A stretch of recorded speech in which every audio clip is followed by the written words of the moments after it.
The morning sun was just starting to warm up the streets of Riverside County when David pulled his car into the gas station on Maple Street. He checked his watch for what felt like the 100th time that morning. 8:35. He had exactly 1 hour and 25 minutes before the most important moment of his entire life. David stepped out of his sedan, straightening his navy blue suit jacket. He'd spent an hour that morning making sure everything was perfect. The suit was freshly pressed, his shoes were polished to a mirror shine, and his tie was knotted exactly the way his late father had taught him years ago. Today wasn't just any day. Today he was going to be sworn in as the new mayor of Riverside. The gas station was quiet, with only a couple of other customers filling up their tanks. David grabbed the pump handle and started filling his car, his mind racing through the speech he'd memorized. He'd worked on those words for weeks, wanting to get every sentence just right. This was his chance to make a real difference in his community, to be the voice for people who felt unheard. Across the street, Officer Derek Hartley sat in his patrol car, sipping his third coffee of the morning. Hartley had been with the Riverside Police Department for 15 years, and in that time he'd developed what he called a sixth sense for trouble. His colleagues had other names for it, but Hartley didn't care much about what others thought. He ran his patrol the way he saw fit. His eyes narrowed as he watched David at the gas pump. Something about the scene didn't sit right with him. A black man in an expensive suit driving a nice car at a gas station in this part of town. Hartley's instincts were telling him to check it out. He put down his coffee cup and started his engine. David was lost in thought, mentally rehearsing his opening lines when he heard the crunch of tires on gravel behind him. He glanced over his shoulder and saw the police cruiser pulling into the station. His stomach tightened slightly, but he told himself to stay calm. He wasn't doing anything wrong. He was just getting gas. The patrol car pulled up close, too close for comfort. David watched as the officer stepped out, his hand resting casually on his belt. The officer's face was set in a hard expression, his eyes scanning David up and down like he was looking for something specific. "Morning, officer," David said politely, trying to keep his voice friendly and calm. Hartley didn't return the greeting. Instead, he walked closer, his boots heavy on the concrete. "Let me see some identification," he said flatly. David's heart rate picked up, but he kept his expression neutral. "Sure, can I ask what this is about?" "I said, let me see your ID," Hartley repeated, his voice harder now.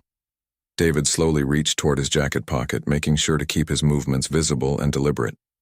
He'd been through situations like this before, though never in a suit on his way to his own inauguration. "I'm just getting gas, officer."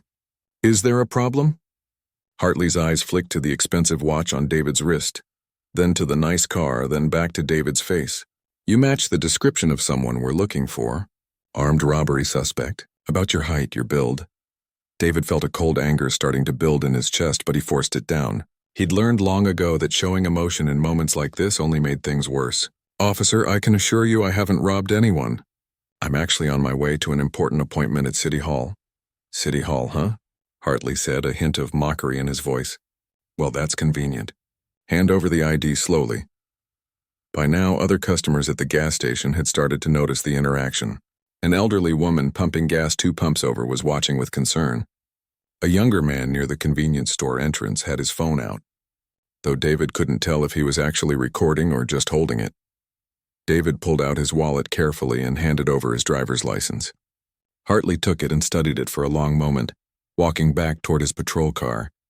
David stood there, the gas pump handle still in the tank, watching as precious minutes ticked away.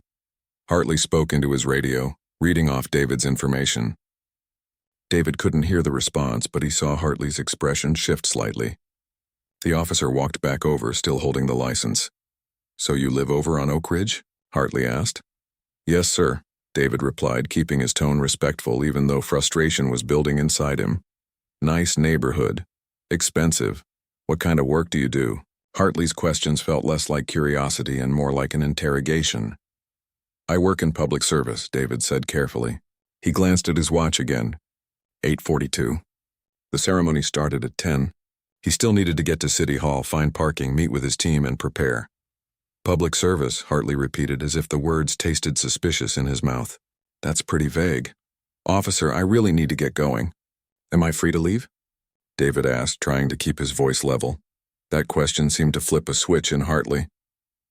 His expression hardened even more. No, you're not free to leave. I'm not done here. But you've checked my ID. I haven't done anything wrong. I'm just trying to get gas and get to my appointment, David said, feeling his carefully maintained composure starting to crack. You're getting pretty agitated, Hartley observed, taking a step closer. Why are you so nervous? I'm not nervous, I'm in a hurry. There's a difference, David replied. The woman at the other pump called out, Officer, he's not doing anything wrong. He's just standing there. Hartley shot her a look that could freeze water. Ma'am, step away from the situation or you'll be charged with interference. The woman took a step back but didn't leave entirely. The young man with the phone was definitely recording now, his device held up clearly. David took a slow breath. Officer Hartley, he said, reading the name tag. I understand you're doing your job, but I really haven't done anything wrong. Can you please tell me exactly why I'm being detained? You match the description of a suspect, Hartley said again. What description? Can you be more specific? David asked. Hartley's jaw clenched. He didn't like being questioned, that much was obvious. Black male, approximately 6 feet tall, wearing dark clothing. David almost laughed at the absurdity of it, but he knew that would be a mistake. Officer, that description could fit thousands of people in this city. I'm wearing a suit, not dark clothing. I'm clearly on my way to something formal. Could be a disguise, Hartley said, and this time there was definitely a challenging edge to his voice. A disguise? David repeated, disbelief creeping into his tone despite his best efforts. I don't like your attitude, Hartley said, his hand moving to his handcuffs. Turn around and put your hands behind your back. David's mind raced. This couldn't be happening. Not today, not now. Officer, please, I haven't done anything. You can't arrest me for getting gas. I can arrest you for resisting, Hartley said, moving behind David. I'm not resisting, David protested, but he knew where this was going. He'd seen it happen to others. He'd heard the stories. He just never imagined it would happen to him on the most important day of his life. The elderly woman called out again. This isn't right. He hasn't done anything, another voice joined in. A man's voice from near the convenience store. I'm recording this. This is racial profiling, but Hartley wasn't backing down. If anything, the witnesses only seemed to make him more determined to assert his authority. He grabbed David's arm, roughly pulling it behind his back. David didn't resist. He knew better. He let his arms be pulled back, felt the cold metal of the handcuffs click around his wrists, and tried to process the nightmare that his perfect morning had become. His suit jacket tore slightly as Hartley pushed him toward the patrol car. As David was placed in the back seat of the police cruiser, he caught sight of his car at the gas pump, the door still open, his phone sitting on the hood where he'd placed it while filling up. The time on the dashboard clock read 8:47. In 1 hour and 13 minutes, he was supposed to become the mayor of Riverside. Instead, he was under arrest. The back seat of the patrol car smelled like stale coffee and old leather. David sat with his hands cuffed behind him, the metal digging into his wrists. Through the window, he could see more people gathering at the gas station, their phones out recording the scene. At least there would be evidence, he thought. At least people would see what really happened. Officer Hartley slid into the driver's seat and slammed the door. He picked up his radio and started calling in the arrest. David listened carefully to every word, noting how Hartley was describing the situation. According to his version, David had been acting suspiciously, refused to cooperate, and became aggressive when questioned. None of it was true, but David knew how these things worked. The officer's word against his. Officer Hartley, David said carefully from the back seat. I need to make a phone call. I have rights. Hartley glanced at him in the rearview mirror. You'll get your phone call at the station. Sit tight. How long until we get there? David asked, trying to calculate if he could still make it to the inauguration. Maybe if this was cleared up quickly, if someone at the station recognized him, if he could just explain the situation. As long as it takes, Hartley replied, not even looking at him this time. David leaned his head back against the seat and closed his eyes. This was a nightmare. He thought about all the people waiting for him at City Hall. His campaign manager, his family, the city council members, the press, the citizens who had voted for him. They were all expecting him to show up and take the oath of office. Instead, he was handcuffed in the back of a police car, arrested for absolutely nothing. The drive to the police station felt like it took forever, though it was probably only 10 minutes. When they arrived, Hartley parked in the lot and opened David's door. "Watch your head," he said, though not particularly gently as he guided David out of the car. Inside the station, the fluorescent lights were harsh and bright. Officers moved around the building, some glancing curiously at David in his torn suit and handcuffs. Hartley led him to a processing area and began the paperwork. "Name?" Hartley asked, even though he'd already seen David's driver's license. "David Thompson," David replied. "Address?" David recited his address, then his date of birth, his phone number, and answered every other question Hartley asked. The whole time he kept thinking about the clock ticking away. 9 o'clock, 9:15, 9:30. A younger officer approached the desk, a man named Rodriguez according to his name tag. He looked at David with an expression that was hard to read. Concern? Recognition? It was hard to tell. "Hartley, can I talk to you for a second?" Rodriguez said quietly. "I'm busy," Hartley replied without looking up from his paperwork. "It's important," Rodriguez insisted. Hartley sighed heavily and stood up. The two officers walked a few feet away, speaking in low voices. David couldn't hear everything, but he caught fragments. "Videos online. People are talking. Might want to check." Hartley's response was sharp and dismissive. "I don't care about some cell phone videos. I know what I saw. The guy was acting suspicious and he got an attitude." Rodriguez shook his head slightly but didn't press further. He walked away, throwing one more glance back at David. When Hartley returned to continue processing, David spoke up again. "I really need to make that phone call now." "You'll make it when I'm done with the paperwork," Hartley said. "This is taking too long," David said, trying to keep the desperation out of his voice. "You're deliberately slowing this down. Are you telling me how to do my job?" Hartley asked, his voice rising. "I'm telling you that I have rights, and one of those rights is to make a phone call in a timely manner," David responded. Hartley leaned forward, his face close to David's. "You know what your problem is? You think you're better than everyone else. You think that suit and that fancy watch mean you don't have to respect authority. Well, let me tell you something. You're no different than any other criminal who comes through those doors." David held his gaze, refusing to look away. "I'm not a criminal.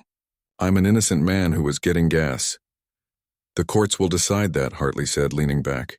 "Now sit there and be quiet while I finish this paperwork, or I'll add another charge for being disruptive." David sat in silence, watching the clock on the wall. 9:45, 15 minutes until the ceremony was supposed to start. He thought about his speech, the words he'd practiced so carefully. He thought about his mother, who was probably already seated at City Hall so proud of her son. He thought about all the promises he'd made to the community, all the changes he wanted to make, and here he was, sitting in a police station, arrested for nothing. Finally, after what felt like an eternity, Hartley gestured to a phone on the wall. "You've got 5 minutes." David stood up, his hand still cuffed, and walked to the phone awkwardly. Hartley had to dial the number for him, since his hands were restrained. David gave him the number for his campaign manager, Lisa Chen. The phone rang 3 times before she picked up. "Hello?" "Lisa, it's David," he said quickly. "David, where are you?" "The ceremony starts in 10 minutes. Everyone's here, everyone's waiting." "Lisa, listen to me. I've been arrested. I'm at the Riverside police station." There was a long pause on the other end. "You've been what?" "Arrested. I was getting gas and a cop pulled me over, said I matched the description of a robbery suspect.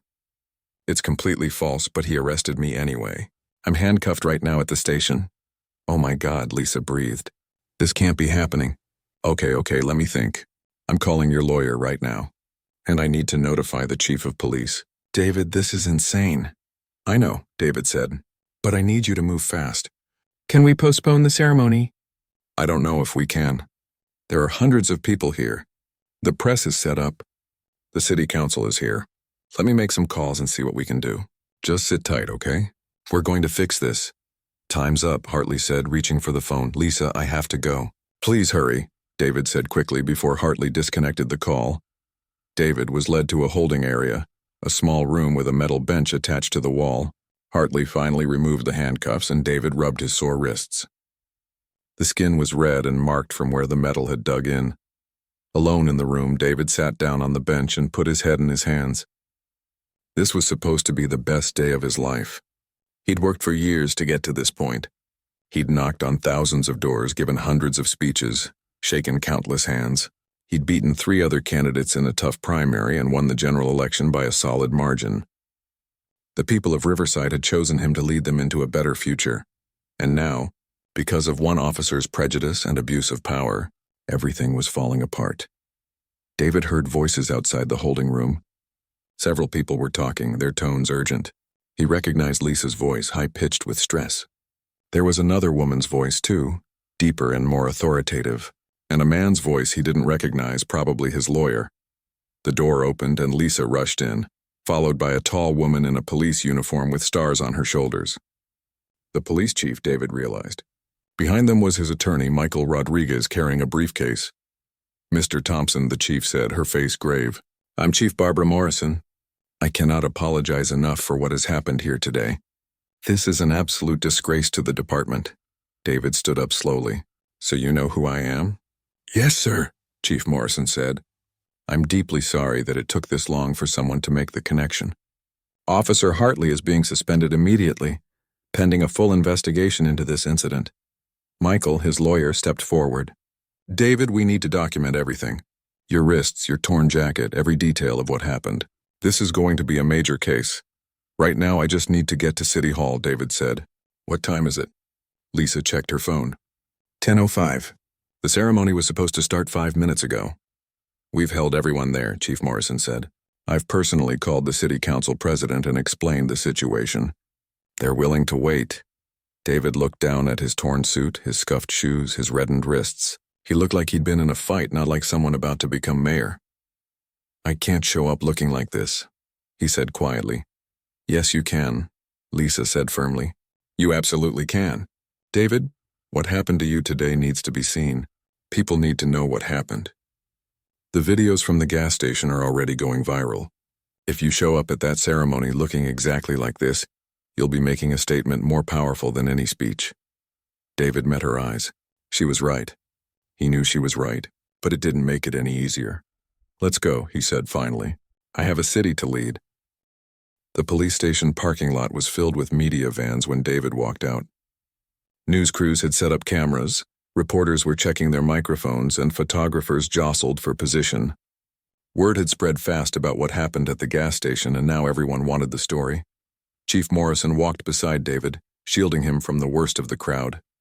Lisa and Michael flanked his other side. The questions came rapid fire from every direction. "Mr. Thompson, how do you feel about being arrested on your inauguration day? Are you going to press charges against Officer Hartley? Do you think this was racially motivated? Will you still take the oath of office?" David kept his head up and his expression calm, but he didn't answer any questions, not yet. He needed to think about what he was going to say, and more importantly, how he was going to say it. They reached Lisa's car and David climbed into the back seat. His lawyer got in beside him while Lisa drove and Chief Morrison followed in her own vehicle. The drive to City Hall would take about 15 minutes in normal traffic, maybe 20 with the crowd of media vehicles following them. Inside the car, David finally allowed himself to exhale. His hands were shaking slightly and he clenched them into fists to make them stop. "You okay?" Michael asked quietly. "No," David admitted. "I'm really not okay. But I will be." Lisa glanced at him in the rearview mirror. "David, we need to talk about what you're going to say when we get there. The whole city is watching. The whole country is probably watching by now." "I know," David said. "The city council wants you to proceed with the standard ceremony. They think addressing the arrest might be too controversial for an inauguration speech," Lisa continued. David let out a short, humorless laugh. "Too controversial? I just got arrested for being black at a gas station on my way to become mayor. I think we're way past worrying about controversy." Michael nodded. "I agree. This is a moment, David. What you say today will matter, not just for you, but for everyone who's ever been in a situation like this. But it's also your inauguration," Lisa added. "It's supposed to be a celebration, a hopeful moment for the city. If you make it all about the arrest, you might start your term on a negative note." David stared out the window as they drove through the streets of Riverside. He saw people on the sidewalks, some holding signs with his name on them, others recording the procession of cars with their phones. These were his people now, his responsibility. "I'm not going to ignore what happened," David said firmly. "I can't. If I stand up there and pretend everything's fine, what message does that send? That it's okay for police officers to abuse their power? That we should just accept this kind of treatment and move on? Of course not, Lisa said. I'm just saying you need to think carefully about your tone. You're about to become the mayor of this entire city, including the police officers, including the people who might not agree with you, including everyone. I know exactly who I'm about to become mayor for, David replied. And that's why I have to speak the truth. They were getting close to City Hall now. David could see the building ahead, its white columns gleaming in the late morning sun. A massive crowd had gathered on the front steps and lawn. The ceremony had been planned for outside with a stage set up on the steps and rows of chairs arranged on the grass. But the crowd was much larger than expected. Word of the arrest had brought out hundreds of additional people. Some held signs that said, "Justice for David" and "End police brutality." Others carried American flags and homemade banners welcoming the new mayor. It was a mix of celebration and protest, hope and anger. Lisa pulled up to the back entrance of City Hall and they all got out. Chief Morrison met them there, along with a city council member named Patricia Owens. "David," Patricia said, taking his hands in hers, "I'm so sorry about what happened. How are you holding up?" "I'm here," David said simply. "That's what matters. The ceremony is ready whenever you are," Patricia continued. "We've explained the delay to the crowd and people have been very patient. There's a room inside where you can take a moment to collect yourself if you need it." David looked down at his torn jacket, his disheveled appearance. "Is there any way to fix this?" he asked, gesturing to his clothing. Lisa shook her head. "I thought about that. But honestly, David, I think you should go out there exactly as you are. Let them see what happened to you." Michael agreed. "She's right. This is evidence. This is truth. Don't hide it."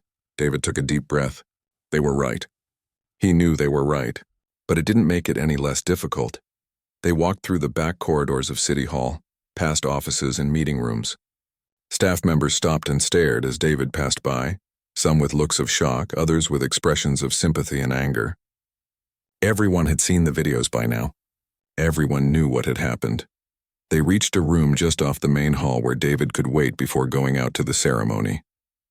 A makeup artist was there, ready to help prepare him for the cameras. But David waved her off. "I appreciate it, but I'm going out there as I am," he said. His mother rushed into the room, her eyes red from crying. "David, oh my baby!" She wrapped him in a tight hug, and for a moment, David felt like he was 10 years old again, being comforted after a scraped knee. "I'm okay, Mom," he said softly. "I promise I'm okay." She pulled back and looked at him, her hands on his cheeks. "I'm so proud of you. Your father would be so proud. Don't let them break you." "I won't," David promised. Other people filtered into the room. City council members, community leaders, friends, and supporters. Everyone wanted to express their outrage at what had happened, their support for David, their readiness to stand with him.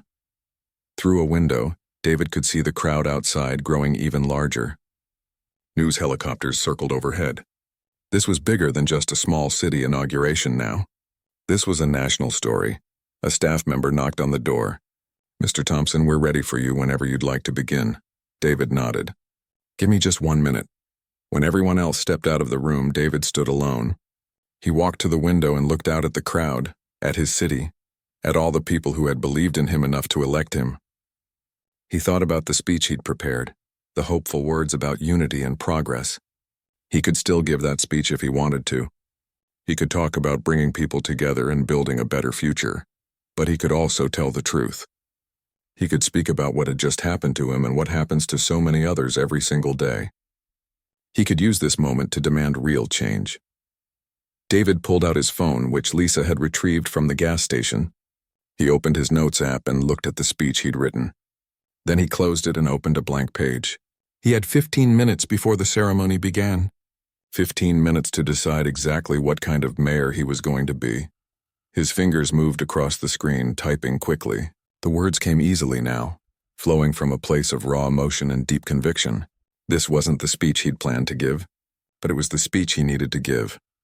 When he was finished, he read it over once, then put his phone in his pocket. He straightened his torn jacket, rolled his shoulders back, and lifted his chin. It was time. Lisa knocked and entered. "Ready?" "Ready?" David confirmed. They walked together toward the main entrance, toward the stage where David would take the oath of office and become mayor. With each step, he felt his resolve strengthen. What had happened this morning was wrong. It was unjust. It was infuriating. But he wasn't going to let it defeat him. If anything, it had clarified his purpose. It had reminded him why he'd run for mayor in the first place. Not for the title or the power, but to make a real difference in people's lives. To stand up for those who couldn't stand up for themselves. To demand better from the systems that were supposed to serve everyone equally. The doors opened and the sound of the crowd washed over him. Thousands of voices, some cheering, some chanting, all waiting to hear what he would say. David stepped out into the sunlight and the crowd erupted. He walked toward the stage, his head held high despite everything. The cameras followed his every move, broadcasting this moment to the world. David Thompson, arrested hours earlier for no crime at all, now walking to take his oath as mayor. He climbed the steps to the stage. The city council members stood and applauded. The crowd grew louder, and David took his place at the podium, ready to begin the next chapter not just of his life but of his city's story. This was it. This was the moment everything changed. Standing at the podium, David looked out over the sea of faces. The crowd stretched back farther than he could see clearly, filling every inch of the City Hall lawn and spilling out onto the surrounding streets. News cameras on raised platforms captured every angle. This moment was being broadcast live on every local station and streaming on dozens of news websites. The ceremony began with the usual formalities. Patricia Owens, the city council president, stepped forward to welcome everyone. Her voice wavered slightly as she spoke, clearly emotional about the circumstances that had delayed the ceremony. She kept her remarks brief, acknowledging that this was an unusual day under unusual circumstances. Next came a local pastor who offered a prayer. His words focused on justice, healing, and the strength to overcome adversity. When he finished, the crowd responded with a chorus of Amen. Then it was time for the oath. The city clerk, an older woman named Margaret who had worked at City Hall for 30 years, stepped forward holding a Bible. Her hands trembled slightly as she raised it. "Please place your left hand on the Bible and raise your right hand," Margaret instructed. David did as she asked. The worn leather of the Bible felt solid under his palm. His torn sleeve was visible to everyone as he raised his right hand. The marks on his wrists from the handcuffs were clearly visible in the bright sunlight. Margaret's voice was strong and clear as she began. "Do you, David Thompson, solemnly swear that you will faithfully execute the office of Mayor of Riverside, and will to the best of your ability preserve, protect, and defend the Constitution and laws of the United States and the state of California?" "I do," David said firmly. "And do you swear that you will uphold the charter of the city of Riverside and serve all its citizens with integrity, honesty, and dedication?" "I do," David repeated. "Then by the power vested in me, I declare you the duly elected mayor of the city of Riverside." "Congratulations, Mr. Mayor." The crowd erupted in applause and cheers. People stood from their chairs waving signs and flags. The applause went on for several minutes with waves of sound rolling across the lawn. David stood there letting the moment wash over him. Despite everything that had happened that morning, he was now officially the mayor. When the applause finally died down, David stepped up to the microphone. The crowd grew quiet, everyone leaning forward, waiting to hear what he would say. He looked down at his phone briefly, at the notes he'd typed in that small room. Then he looked back up at the crowd and began to speak. "Thank you all for being here today," he started, "and thank you for your patience during the delay. I know you've all heard by now about why the ceremony started late." He paused, gathering his thoughts. "About 4 hours ago, I stopped at a gas station on Maple Street to fill up my car. I was wearing this suit." He gestured to his torn jacket. "I was thinking about this moment, about the speech I was going to give, about the responsibility I was about to take on. And then a police officer pulled into that gas station, walked up to me and decided that I looked suspicious. Not because I was doing anything wrong. Not because I was acting strangely, but because I was a black man in a nice suit, driving a nice car, in a part of town where apparently that seemed unusual to him. The crowd had gone completely silent. Every word David spoke carried across the lawn clearly. He demanded my identification. He claimed I matched the description of a robbery suspect. When I asked what I was being stopped for, when I tried to explain that I had somewhere important to be, he decided I had an attitude. And so he arrested me. He put me in handcuffs, he threw me in the back of his patrol car, and he took me to the police station. David held up his wrists so everyone could see the red marks. These are from those handcuffs. This tear in my jacket happened when I was being forced into the patrol car, and I spent the next 2 hours being processed for crimes I didn't commit, while all of you waited here wondering where I was. He saw people in the crowd wiping their eyes. He saw others shaking their heads in anger. He saw the news cameras zoomed in, capturing every word. Now I was eventually released. Chief Morrison, who is here today, came to the station herself and made sure I was freed. The officer who arrested me has been suspended. And here I am, standing in front of you as your new mayor. David leaned forward on the podium. But I need you all to understand something. I am one of the lucky ones. I had resources. I had a lawyer I could call. I had a campaign manager who could contact the chief of police. I had enough privilege, even in that moment, to eventually get out of that situation. But there are hundreds, maybe thousands of people in this city who don't have those resources. People who get stopped and arrested for no reason, just like I was, but who don't have anyone to call. People who end up with criminal records that follow them for the rest of their lives. People who lose jobs, who lose opportunities, who lose faith in the system that's supposed to protect them. The passion in his voice was rising now. And that is not acceptable. It's not acceptable in this city. It's not acceptable in this state, and it's not acceptable in this country. Someone in the crowd shouted, "Tell it!" And others echoed the sentiment. I had a different speech prepared for today, David continued. It was full of hopeful words about bringing people together and moving forward. And I still believe in those things. I still believe the city can be better.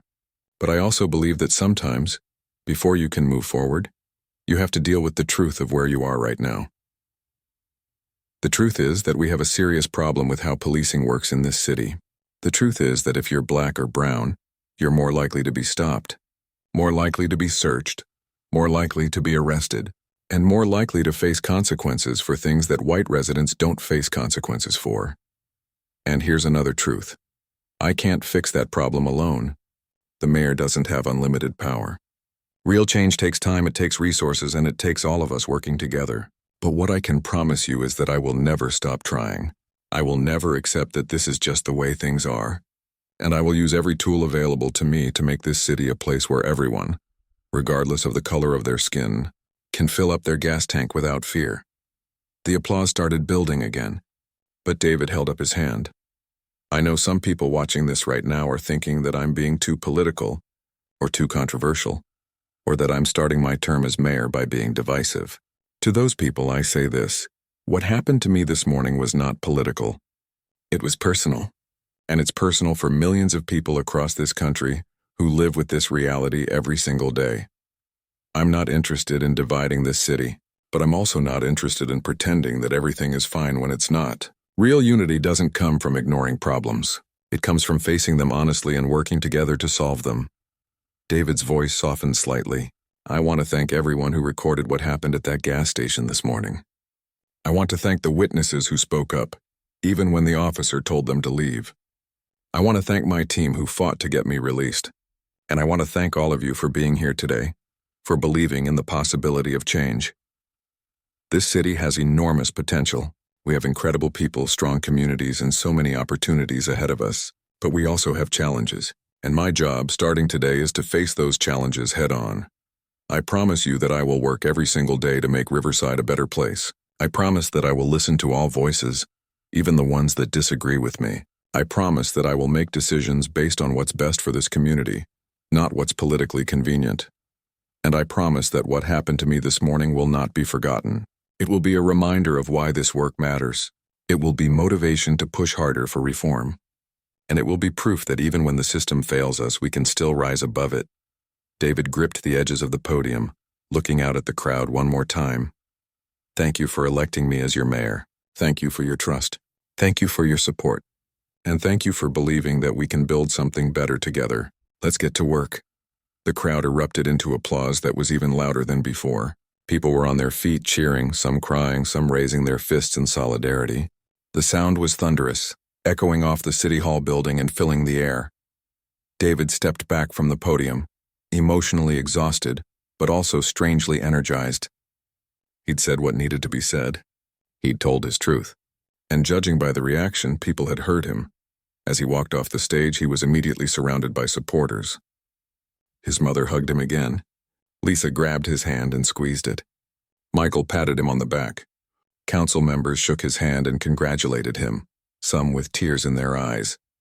But David's mind was already moving forward. The speech was over. Now came the real work. Within an hour of David's speech, the video clips were everywhere. Every major news network was running the story. Social media exploded with reactions. The hashtag Mayor David was trending nationally, and clips of his speech were being shared millions of times. Back in his new office at City Hall, David sat behind his desk for the first time as mayor.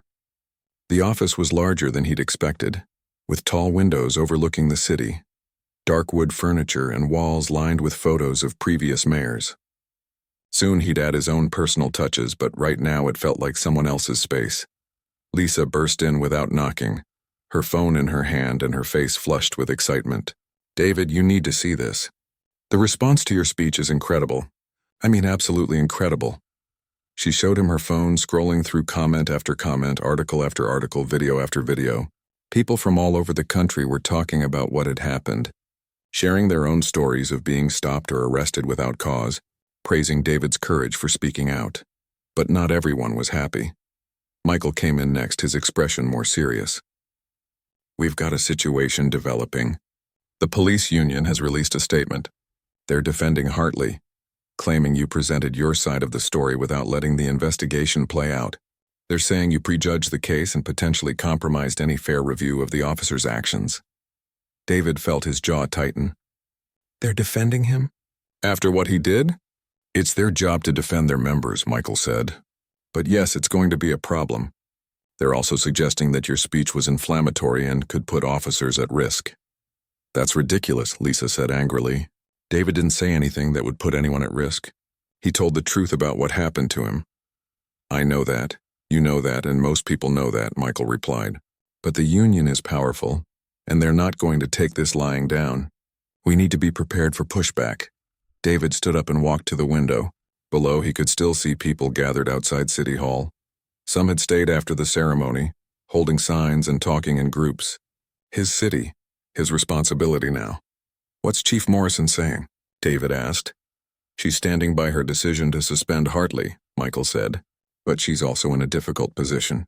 She needs to maintain the support of her officers, while also addressing legitimate concerns about misconduct. It's a tightrope." The phone on David's desk rang. His new assistant, a young woman named Jennifer who had worked at City Hall for years, appeared at the door. "Mr. Mayor, it's the governor on line 1. She'd like to speak with you." David walked back to his desk and picked up the phone. "This is Mayor Thompson." "David, it's Governor Patricia Hayes. First, congratulations on your inauguration.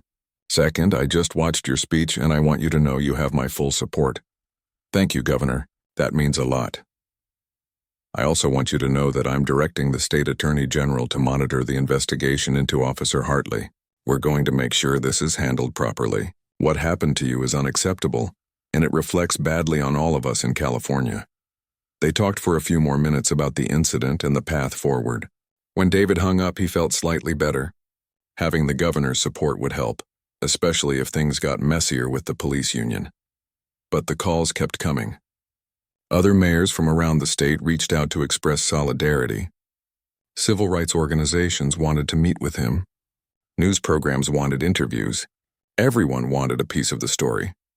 By late afternoon, David's first day as mayor had become one of the most chaotic anyone could remember. His staff was overwhelmed with media requests. The city council was fielding calls from constituents who had opinions on both sides of the issue. And David himself was exhausted, running on adrenaline and determination. Lisa finally insisted he take a break.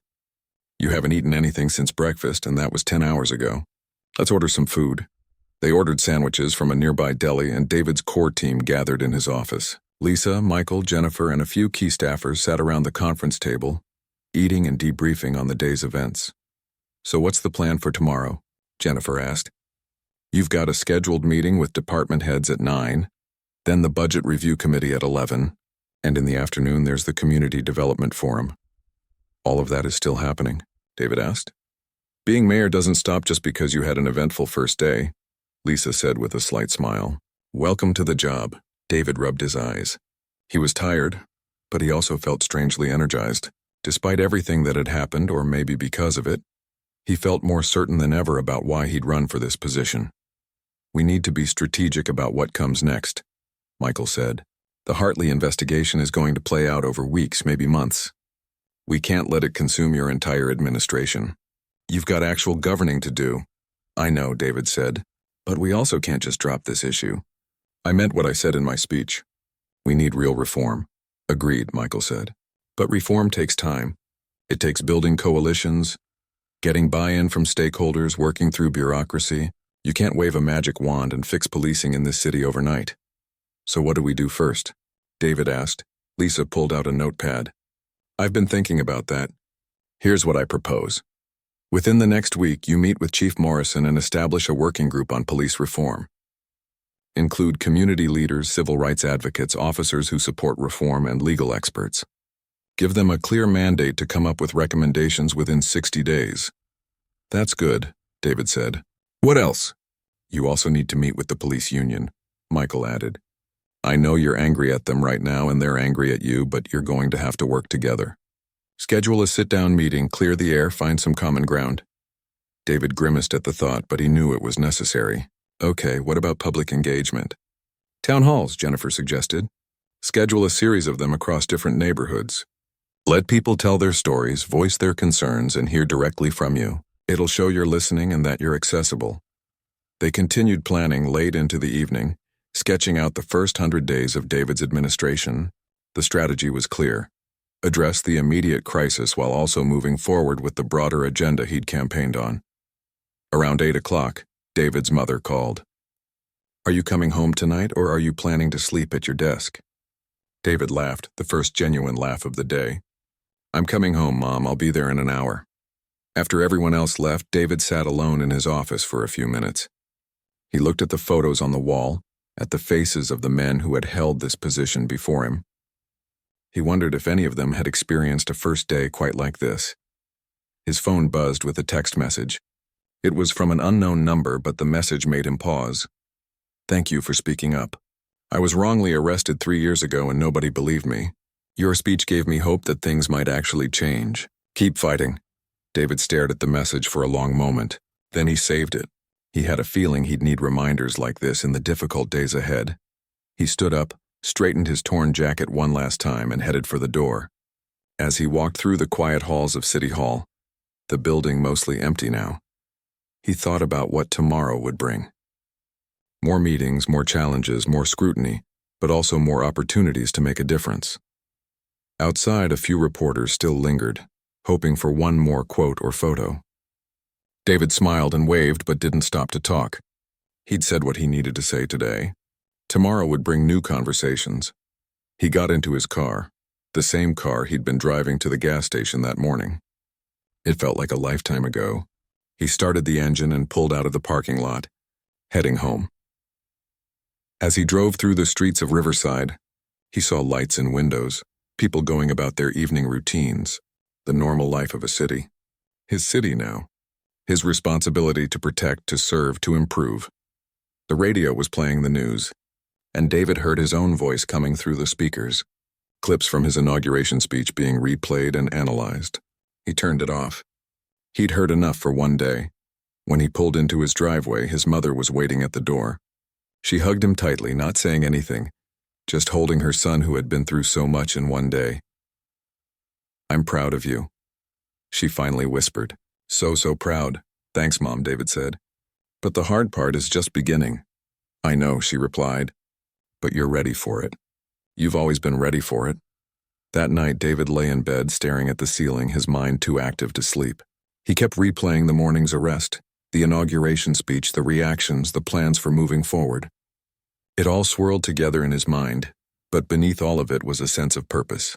What had happened to him was wrong, but he had a chance now to turn it into something meaningful. He had power, position, and a platform, and he intended to use all three to make sure fewer people had to experience what he'd experienced that morning. Tomorrow, the real work would begin. Tonight, he just needed to rest, but sleep didn't come easily. Because David Thompson, the new mayor of Riverside, knew that his life had changed forever. And so perhaps would his city. 3 weeks had passed since David's inauguration, and the city was still buzzing with tension.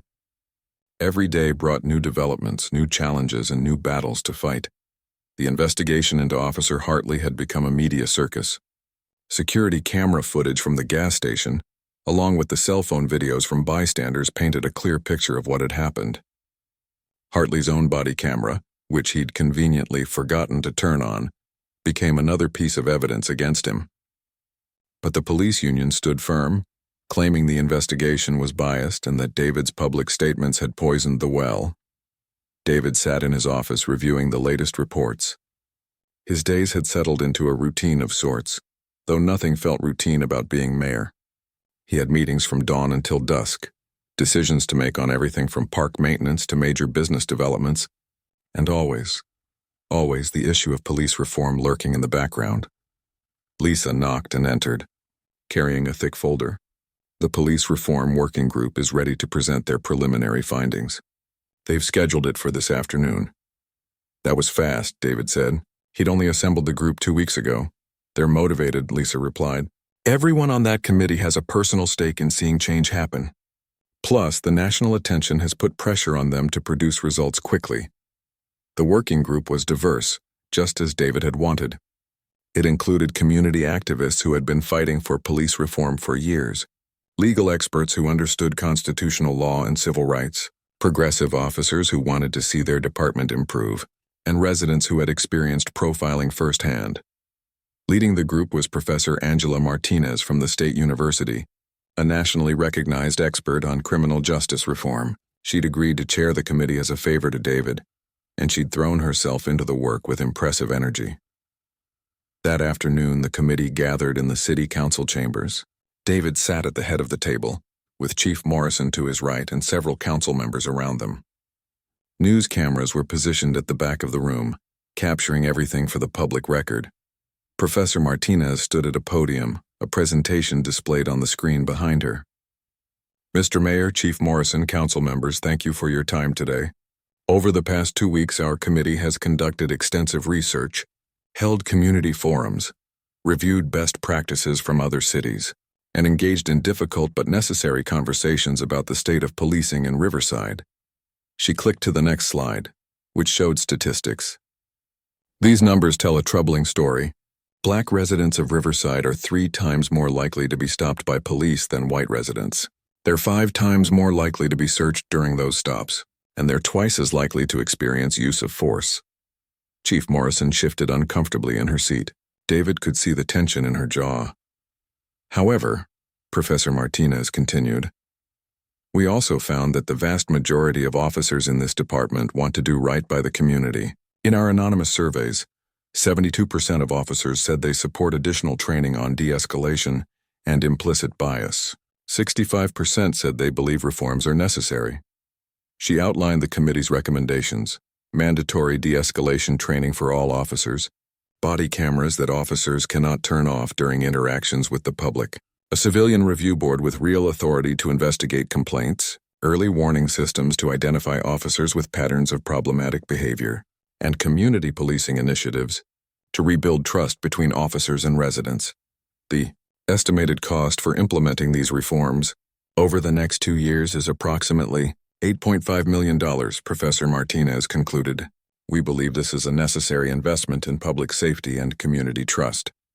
When she finished, the room was silent for a moment. Then Chief Morrison spoke up. With all due respect to the committee's work, some of these recommendations are going to face significant resistance from my officers.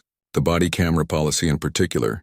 The idea that they can't turn them off raises privacy concerns. What about when officers are on their lunch break? What about when they're using the restroom? The policy includes exceptions for those situations, Professor Martinez replied calmly. But during any interaction with the public, cameras must remain on. No exceptions. And the Civilian Review Board, Morrison continued. My officers are concerned about being second-guessed by people who don't understand the split-second decisions they have to make in dangerous situations. David leaned forward. Chief, I understand those concerns, but the community needs to have confidence that when officers abuse their power, there will be real accountability. The current system where police investigate themselves hasn't earned that confidence. Morrison met his eyes. Mr. Mayor, I want reform as much as you do. What happened to you should never have happened. But I also need to maintain the support of my officers. If they feel like they're being thrown under the bus, if they feel like they can't do their jobs without constantly worrying about being second-guessed, we're going to have serious problems. Then help me find a middle ground, David said. Work with me on this. We can implement these reforms in a way that protects good officers while holding bad ones accountable. The meeting continued for another 2 hours, with detailed discussions about each recommendation. Some council members supported the reforms enthusiastically. Others expressed reservations about the cost or the impact on police morale. It was clear that getting these changes approved wouldn't be easy. After the meeting, David met privately with Chief Morrison in his office. The tension between them was palpable, but there was also a grudging mutual respect. I'm not your enemy, Chief, David said. I know you're in a tough spot. You're asking me to fundamentally change how my department operates, Morrison replied. And you're doing it with the whole country watching. My officers feel like they're under siege. Maybe they need to understand how it feels to be under siege, David said quietly. Because that's how a lot of residents in this city feel every time they see a police car in their rearview mirror. Morrison sighed. I get it. I really do. And I'm committed to making changes. But you need to understand that this is going to take time. You can't rebuild trust overnight, and you can't transform a police department in a few months. I'm not expecting overnight change, David said. But I am expecting real progress. And I need you to be a partner in that, not an obstacle. Morrison stood up to leave. At the door, she turned back. For what it's worth, what Hartley did to you was wrong. I've been a cop for 25 years, and I've seen too many good officers get overshadowed by bad ones like him. I want to fix this system as much as you do. I just need you to trust that I'm trying to do it in a way that doesn't destroy the department in the process. After she left, David sat alone in his office, feeling the weight of the challenge ahead. Reform was messy, complicated, and full of competing interests. But it was necessary. His phone buzzed. It was a text from Michael. Hartley's lawyer just filed a motion to dismiss the case. They're claiming malicious prosecution and arguing that you influenced the investigation. David typed back, Can they win? Michael's response came quickly. Unlikely, but they're going to make a lot of noise trying. Get ready for this to get uglier. That evening, David attended a town hall meeting in the predominantly black neighborhood of West Side, one of the areas most affected by aggressive policing. The community center was packed, with people standing along the walls and sitting on the floor when all the chairs filled up. David stood at the front of the room. No podium, no prepared remarks. Just him and the community. I'm here to listen, he said simply. Tell me your stories. One by one, people stood up and shared their experiences. A middle-aged woman whose son had been stopped 7 times in 1 year, never charged with anything. A teenager who was afraid to walk to school because police always questioned him about where he was going. An elderly man who had been pushed to the ground during a traffic stop for a broken taillight. Each story was a punch to the gut. Each one reinforced why this work mattered, but there were also words of hope. People thanked David for speaking up. They said his inauguration speech had given them courage to share their own stories. They believed, maybe for the first time in years, that change was possible. When the town hall ended 3 hours later, David was emotionally drained, but also energized. This was why he'd run for mayor. These were the people he was fighting for. As he left the community center, a young girl, maybe 10 years old, ran up to him. Mr. Mayor, my dad says you're a hero. David knelt down to her eye level. I'm not a hero, sweetheart. I'm just someone who wants to make things better. You know what makes someone a hero? Standing up for what's right, even when it's hard. You can be a hero, too. She smiled and ran back to her father, who nodded gratefully at David. Driving home that night, David thought about that little girl. He thought about what kind of city she would grow up in. Would it be one where she had to fear the police? Or could it be one where everyone, regardless of the color of their skin, felt safe and protected? The answer to that question depended on the choices he made in the coming months and years.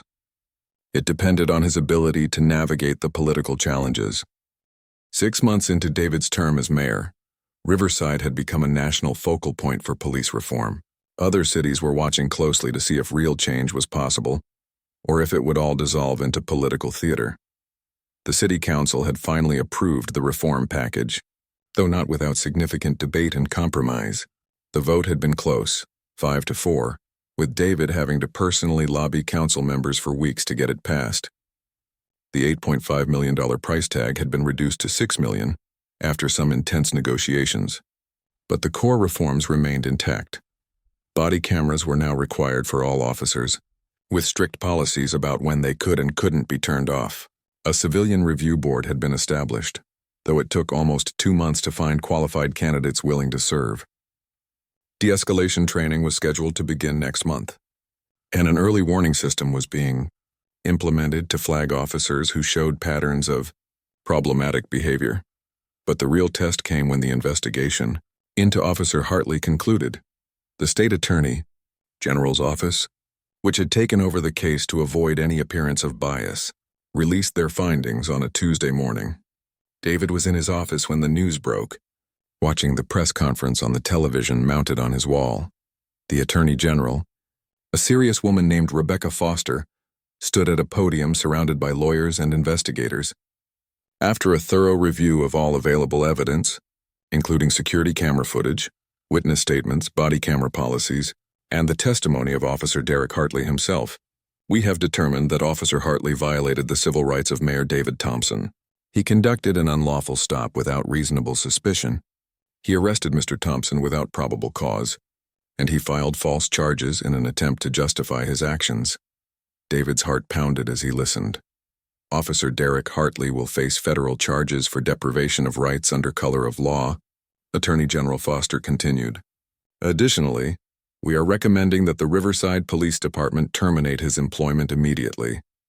We are also opening a broader investigation into patterns and practices within the department to determine if this incident was isolated or part of systemic issues. The police union president immediately held his own press conference, calling the decision a witch hunt and a political prosecution. But the evidence was too strong, the case too clear. Even some officers who had initially defended Hartley began to distance themselves once the full details became public. Chief Morrison called David that afternoon. I'm formally terminating Hartley's employment effective immediately. I want you to know that. Thank you, Chief, David said. And I owe you an apology, Morrison continued. When you first started pushing for reform, I thought you were being reactionary. I thought you were letting your personal experience cloud your judgment. But the Attorney General's investigation uncovered things I didn't know about. Patterns of behavior that my internal systems missed. You were right to push for change. I appreciate you saying that, David replied. And I appreciate you working with me on the reforms even when it was difficult. It's still difficult, Morrison said with a slight laugh. But it's the right thing to do. I've been getting messages from officers across the department. Some are angry about the changes, but more than I expected are actually relieved. They're tired of being associated with officers like Hartley. They want to do good work and serve the community. These reforms might actually help them do that. After he hung up, David sat back in his chair and exhaled deeply. This was a victory, a real one. But he also knew it was just one step in a much longer journey. The community response was powerful. That evening, hundreds of people gathered outside City Hall in what organizers called a celebration of justice. David joined them, standing on the steps and addressing the crowd. Today we saw accountability, he said.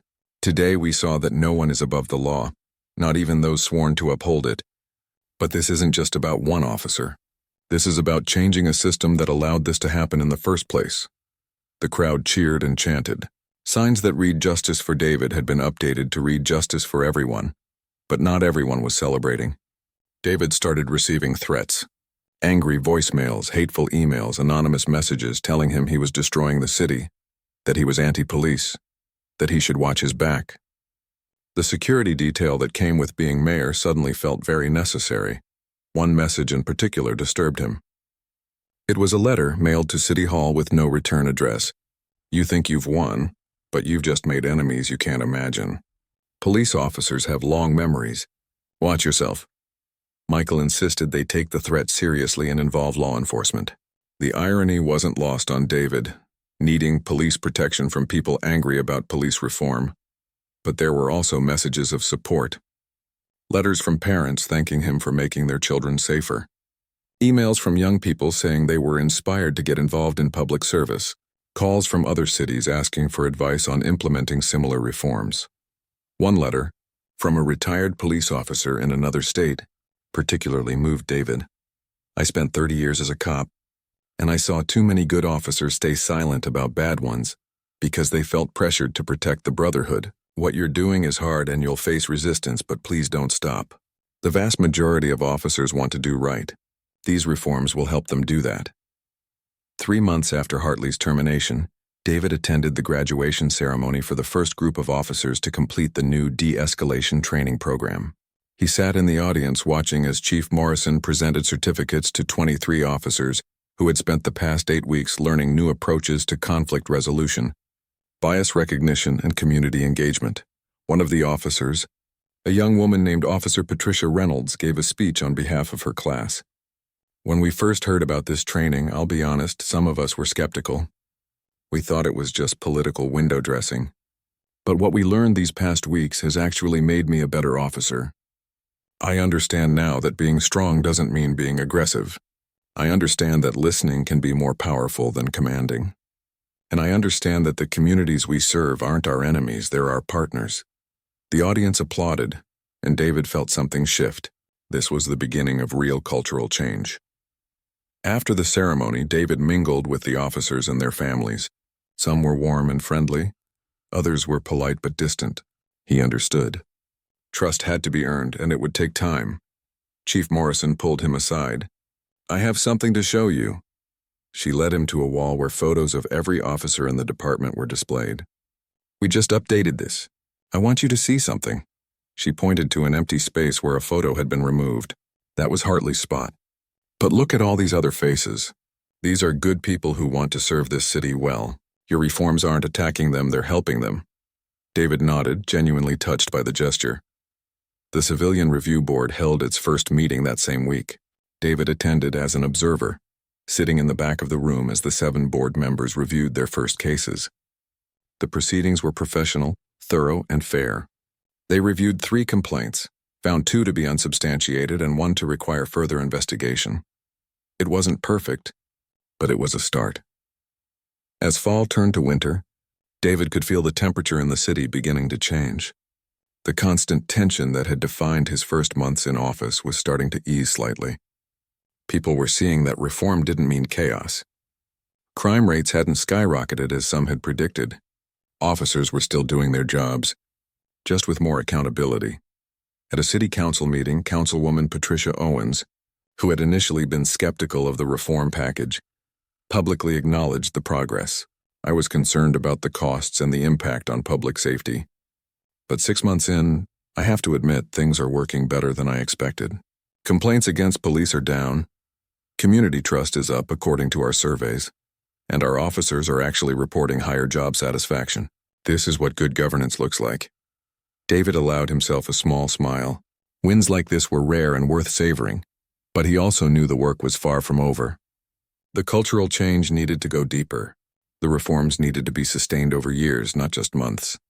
And there were other issues facing the city that also needed attention, from education to infrastructure to economic development.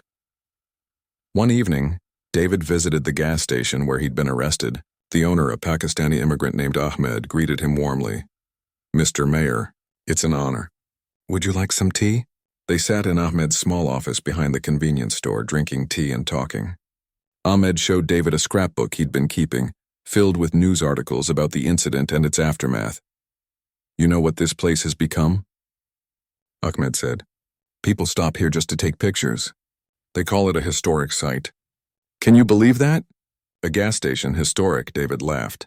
"I'm sorry all this attention has disrupted your business." "Are you kidding?" "Business is up 30%.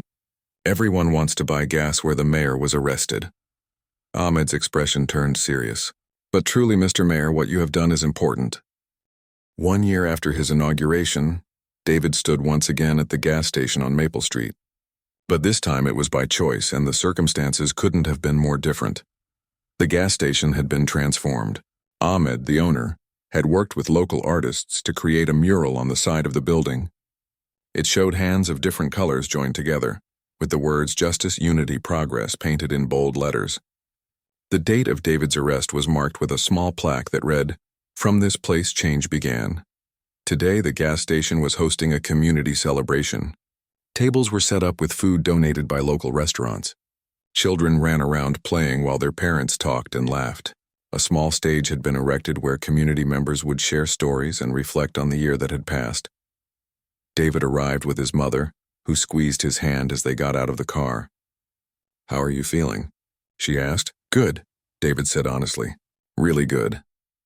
The past year had been the most challenging of his life, but also the most rewarding.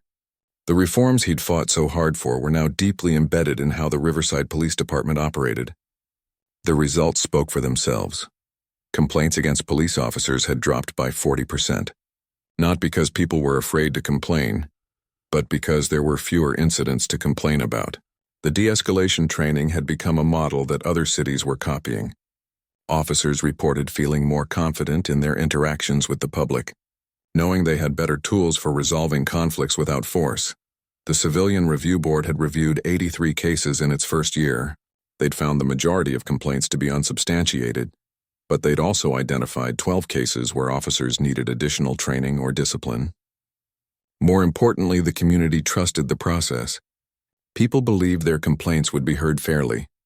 Crime rates in Riverside had actually decreased slightly, contradicting the predictions of those who said reform would lead to chaos. Turns out, when communities trust the police, they're more willing to cooperate and report crimes. When officers focus on genuine threats instead of profiling people based on appearance, they're more effective at their jobs. But perhaps most significantly, the culture was changing. David saw it in small moments. An officer stopping to play basketball with kids in a neighborhood park. Community members bringing coffee to officers on patrol. Young people considering careers in law enforcement because they believed the system could be fair. Chief Morrison had become one of David's strongest allies. She'd embraced the reforms, even the ones she'd initially resisted, and had become a vocal advocate for change within law enforcement circles. Just last month, she'd been invited to speak at a National Police Chiefs Conference about Riverside's experience. As for Officer Hartley, he'd been convicted on federal civil rights charges 3 months ago. He was currently serving an 18-month prison sentence and would never work in law enforcement again. The verdict had sent a clear message. Abuse of power would not be tolerated.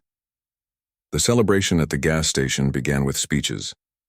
Professor Martinez, who had led the reform working group, spoke about the importance of sustained commitment to change. Several community leaders shared their observations about how the city had transformed over the past year. Then David was invited to speak. He walked to the small stage, looking out at the diverse crowd of faces. Police officers stood side by side with community activists.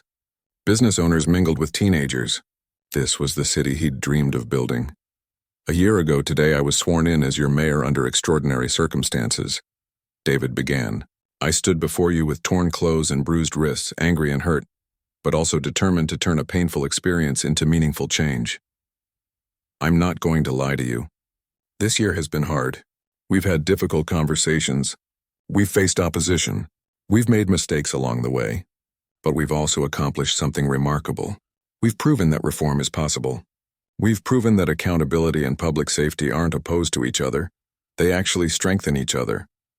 He paused, looking at a group of officers standing near the front. "I want to thank the men and women of the Riverside Police Department. Not all of you agreed with the changes we made. Some of you are probably still skeptical, but you showed up, you did the training, and you gave these reforms a real chance to work. That took courage and professionalism." The officers nodded and a few even smiled. "I also want to thank this community for not giving up, for sharing your stories even when it was painful, for believing that change was possible even when it seemed impossible. You held us accountable, and that's what democracy looks like." David's voice grew stronger, but our work isn't finished. 1 year of progress doesn't erase decades of mistrust. We need to stay committed to these reforms. We need to keep listening to each other. We need to keep pushing for a city where everyone truly is treated equally under the law. I've learned something important this year. Real change doesn't happen because of one person or one moment. It happens because of thousands of small choices made by ordinary people every single day. It happens when officers choose de-escalation over aggression, when community members choose dialogue over distrust, when all of us choose to see each other's humanity instead of our differences. He looked around at the crowd. This gas station has become a symbol, but I don't want it to be a symbol of what went wrong. I want it to be a symbol of what can go right when a community decides to come together and demand better. The applause was loud and sustained. People stood, some wiping tears from their eyes. David stepped down from the stage and was immediately surrounded by people wanting to shake his hand, to share their own stories of change they'd witnessed. A young police officer named Thomas Chen approached him. David recognized him from the first group that had completed the de-escalation training. "Mr. Mayor, can I tell you something?" Officer Chen said. "Of course. I graduated from the academy 3 years ago right out of college. I became a cop because I wanted to help people. But after a few months on the job, I started to feel like that wasn't what we were doing. I felt like we were just hassling people, especially in certain neighborhoods. I almost quit." He paused, gathering his thoughts. "But this past year, with the new training and the new policies, I feel like I'm actually doing the job I signed up for. Yesterday, I responded to a domestic dispute call. Old me would have shown up aggressive, demanding compliance, probably escalating the situation. But I used what I learned in the training. I listened, I stayed calm, I found a peaceful resolution. The family thanked me. Actually thanked me. When's the last time that happened?" David shook his hand warmly. "Officers like you are the reason these reforms are working. Thank you for being open to change." As the day continued, David found himself in conversation after conversation. A business owner told him how the improved relationship between police and community had helped his neighborhood thrive. A high school student said she was now considering a career in criminal justice because she believed the system could be fair. An elderly woman who had lived in Riverside for 50 years said this was the first time in decades she felt hopeful about the city's future.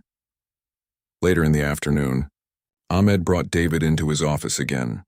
"I have something for you," he said, pulling out a framed photograph. It showed David on his inauguration day standing at the podium in his torn suit, speaking with passion and conviction. "This is my favorite photo from that day," Ahmed said, "because it shows something important. You could have changed clothes. You could have tried to hide what happened, but you didn't. You showed everyone the truth even when it was uncomfortable. That's real leadership." David accepted the photograph, genuinely moved. "Thank you, Ahmed, for everything. For speaking up that day, for making this place a gathering space, for believing in what we were trying to do." "This is my city too," Ahmed replied. "We all have responsibility to make it better." As the sun began to set, the celebration wound down. Families headed home, volunteers cleaned up, and the gas station returned to its normal business. David stood alone for a moment, looking at the mural on the wall. Lisa walked over to join him. "Quite a year, huh?" "Quite a year," David agreed. "You know, when you gave that speech at your inauguration, some people thought your time as mayor would be defined by that one incident, that you'd forever be the mayor who got arrested. And what do you think now?" David asked. Lisa smiled. "I think you'll be remembered as the mayor who turned injustice into action, who faced a crisis and used it to build something better, who proved that reform is possible when you have the courage to fight for it." David's phone buzzed. It was a message from Chief Morrison. "Good event today. Same time next year?" He smiled and typed back, "Absolutely." That evening, David returned to City Hall for a few hours of work. His schedule tomorrow was packed with budget meetings, infrastructure planning sessions, and discussions about a new youth program. Being mayor was about so much more than police reform, and he'd spent the past year working on all aspects of city governance. The city's economy was growing. New businesses were opening, schools were getting additional funding, parks were being renovated. All the normal work of running a city, happening alongside the dramatic reforms.